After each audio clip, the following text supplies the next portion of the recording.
You do it probably 100 times a day without even thinking about it. You type in a web address, you hit enter, and poof, the website's just there. But what's really going on in that tiny fraction of a second?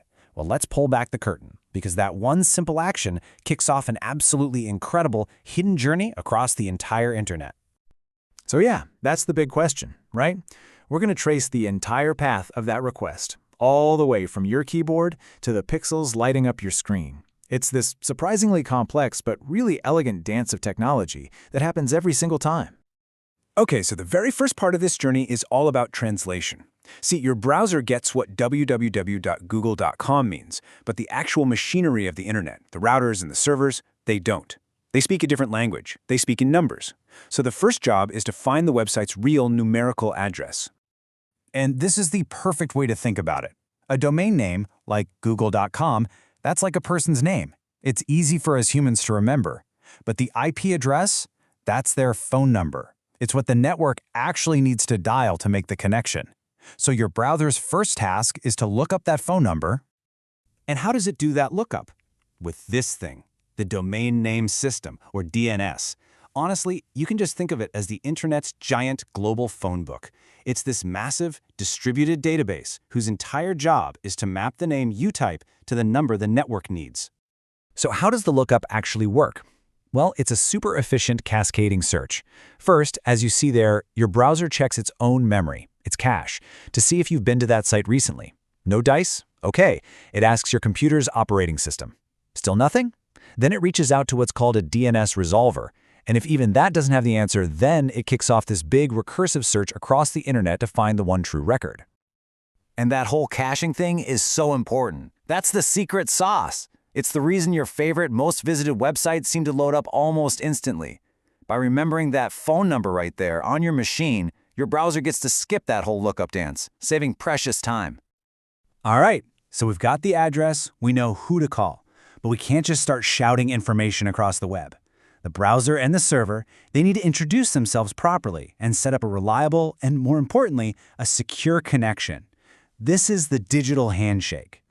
The first part of that handshake is called TCP, and it's basically a quick three-step chat. The browser sends a little SYN packet, which is like saying, "Hey, you there?" The server replies with the SYN-ACK, basically saying, "Yep, I'm here, and I heard you." Then the browser sends one last ACK to say, "Awesome," and just like that, the line is officially open.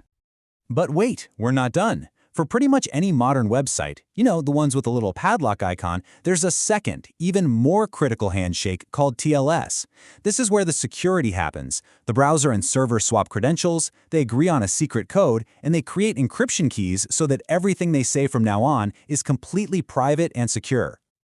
Okay, so the line is open, it's totally secure. Now it's finally time for the browser to actually ask for the web page. And this isn't just a simple, "Hey, give me the page." No, it's a very formal, very detailed order known as an HTTP request. And this just shows you a few pieces of that order. The method tells the server what to do, usually get the page. The host just confirms which website it's talking to.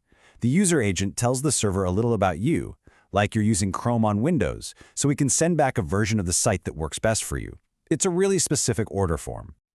That request flies across the internet and arrives at the server. And now the whole perspective flips.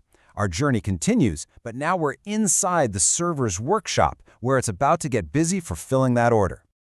Now, what the server does next really depends on the page you ask for. If it's a simple static page, think a basic blog post, the server just grabs the ready-made file and sends it over. Easy. But if it's a dynamic page, like your Twitter feed or Facebook timeline, oh man, the server has to run code, pull your specific information from a database, and build a totally custom HTML page just for you, right there on the spot. Along with the actual web page data, the server sends back a little status code. You've probably seen some of these before. 200 OK is the one we always want. It means success, here you go. 404 not found means you try to go to a page that doesn't exist. And a 500 error, well, that means something broke on their end, not yours. So the response, with all that HTML code and that lovely 200 OK status, travels all the way back to your computer. We are in the home stretch now. Your browser has all the raw materials, and its final job is to act like an artist and paint the masterpiece, the web page you actually see. And this whole process is this beautiful, logical assembly line. First, the browser reads the HTML to build the page's skeleton, called the DOM tree. Then, it reads the CSS to understand all the styles, the colors, the fonts, creating the CSSOM. It merges those two into a final render tree.